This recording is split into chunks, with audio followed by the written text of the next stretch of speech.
They laughed at him. They told him he'd never make it. No money, no connections, no degree, just a kid with calloused hands and a fire in his eyes. But today, he owns what most people only dream of: a global business empire.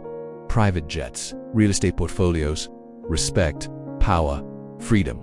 So how did he do it? It wasn't luck. It wasn't some secret backdoor or inherited wealth. It was something more powerful, something anyone can access if they're willing to earn it. Let me take you back to where it all began. He was born in a neighborhood where hope was scarce, a place where dreams died young, and survival came before ambition. The kind of place where you either got tough or you've got swallowed. His mother worked double shifts at a diner just to keep the lights on. His father left when he was 8. There were nights when dinner was just tap water and stale bread. By age 13, he was working odd jobs just to help out, mowing lawns, cleaning gutters, anything that paid a few bucks, while other kids were out playing or glued to video games. He was learning the most valuable lesson of all: how to work. But don't get it twisted. Hard work alone wasn't enough. There were still days he wanted to quit. Days when the weight of the world sat on his shoulders like concrete. But every time life hit him, he hit back harder. There was a moment, just one, that changed the entire trajectory of his life. It wasn't dramatic. No movie-like scene. Just a simple encounter with a man who drove up in a sleek black car. The kind of car he had only seen in magazines. This man wasn't loud, he wasn't flashy, but he had presence. He looked at the kid and said one sentence that planted a seed: "Your circumstances are your training, not your identity." That line hit like lightning. Up to that point, he believed he was just another broke kid from a dead-end place. But something shifted that day. If life was training, then maybe he was being prepared for something greater. So he made a decision. He wasn't going to be a product of his environment. He was going to rise above it. He started reading everything he could get his hands on. Business books, biographies, personal development. He studied how wealth was built, not just the money part, but the mindset, the habits, the patterns. While others scrolled social media or binged Netflix, he fed his mind. At 17, he started his first hustle, buying used phones, fixing them up, and flipping them for a profit. It wasn't glamorous, but it taught him about supply, demand, and negotiation.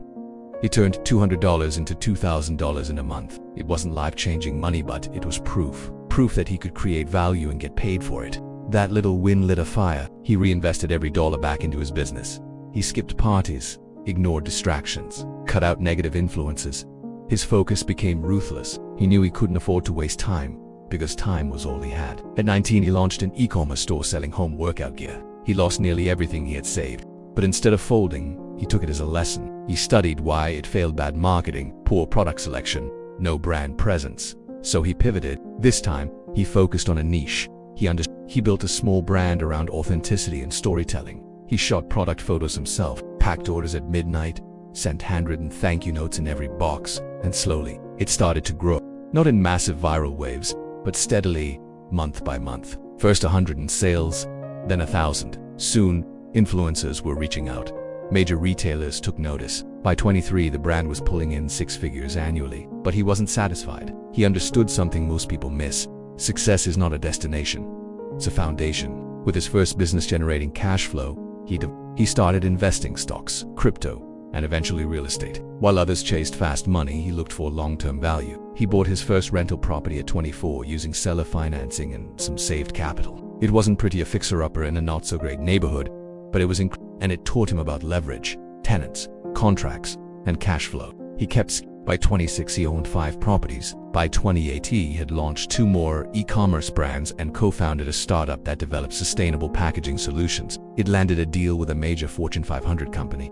But what made all of this possible wasn't just hustle. It was obsession with personal growth. Every day, he followed a strict routine.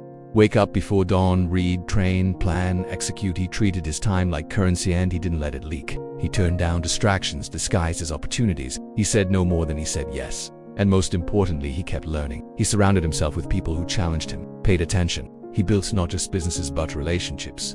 By 30, he had hit 7 figures in net worth. But he didn't stop, because for him, wealth wasn't the goal, it was the tool. A tool to buy back his time. A tool to help his family. A tool to build something bigger than himself. Today, he owns equity in over a dozen companies. He's helped thousands through mentorship programs. He speaks to young entrepreneurs, telling them the truth no one wants to hear. That it's not about where you start, it's about what you do with what you've got. That there are no overnight successes, just people who grind in silence 4 years before anyone knows. That pain, poverty, and pressure can become your greatest assets. If you let them, he owns everything now. But not just material wealth. He owns his time, his choices, his story. And that's the real win. Because the kid who once had nothing now understands something most people never do. That freedom is built, not given. That success is engineered, not inherited. And that anyone, yes, anyone with relentless vision, unshakable discipline, and a refusal to quit can rewrite their story. So if you're watching this, wondering if you've got what it takes, let his journey be your reminder. It's not about where you are, it's about where you're going. It's not about who doubts you, it's about who you become. Start with what you have. Even if all you have is drive, build brick by brick. Stay hungry, stay focused, and one day they'll look at you and say, he had nothing, now he owns everything.